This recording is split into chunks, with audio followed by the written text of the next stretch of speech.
Back to one of our top stories and growing concerns over the conditions on board the USS Abraham Lincoln aircraft carrier. It has been at sea since November 21st, 2025. About 5,000 crew members are on board the carrier, which is currently involved in the Iran war operation known as Epic Fury. It has not come ashore in more than 200 days. And some military families are speaking out, saying their loved ones are facing widespread food and supply shortages and plumbing issues. At least two Democratic senators, Richard Blumenthal of Connecticut and Ruben Gallego of Arizona, are demanding answers from the Defense Department. Officials tell CBS News a sailor went overboard from the Lincoln earlier this month.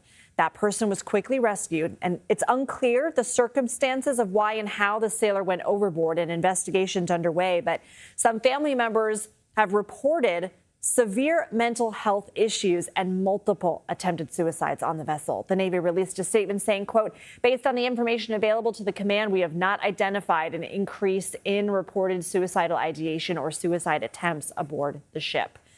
Let's bring in retired Marine Colonel Mark Cancian. He's a senior advisor at the Center for Strategic and International Studies. So 250 days, a record. In your experience, how long is too long?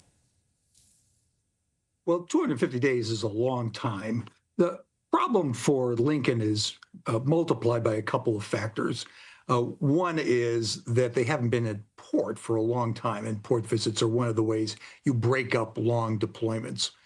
Another is that the logistics system in the Middle East has been disrupted. Usually, ships will be supplied from the Persian Gulf, particularly from Bahrain, where the United States has a logistics center. That's not possible now, so the maintenance and some of the logistics have likely become a bit sporadic. That's probably why you're hearing complaints about some maintenance issues.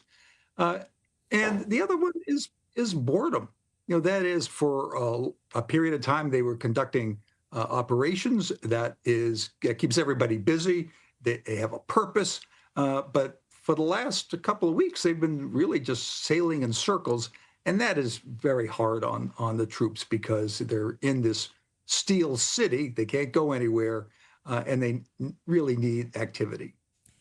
So the Defense Secretary, Pete Hegseth, told Newsmax the situation on board the Lincoln is being completely misrepresented. Does that then diminish what some of the family members are saying? I think the Navy took a much better approach here. The acting Secretary of the Navy and several senior admirals went and met with the families to show their concern. They listened to the complaints, and they apparently acted because we now hear reports that the George Washington is headed to the Middle East to replace the Lincoln. So knowing that there is at least relief on the way, that's still weeks for the George Washington to get there, right? And then weeks for the Lincoln to come home. So if somebody is already sort of battling these thoughts and feelings, I mean, that's still several more weeks, which can be a really long time if you're battling these thoughts and feelings.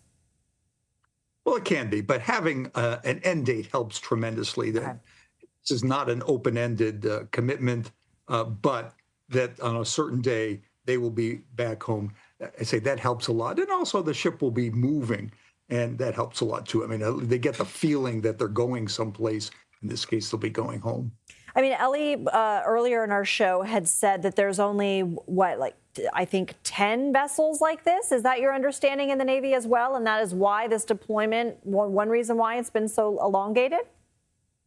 It is. There are 10 of the large fleet carriers, and they're in tremendous demand. They're needed for a wide variety of operations. They're needed for in the Atlantic, and they need the Pacific. So they tend to stay out a long time. The Ford, which was in the Middle East and in the Venezuela operation, was out for 11 months. It shows that the Navy needs to get bigger. Everyone agrees on that, but it takes a tremendous amount of time to build a ship. Colonel Mark Cancian, we always appreciate your time and expertise. Thank you.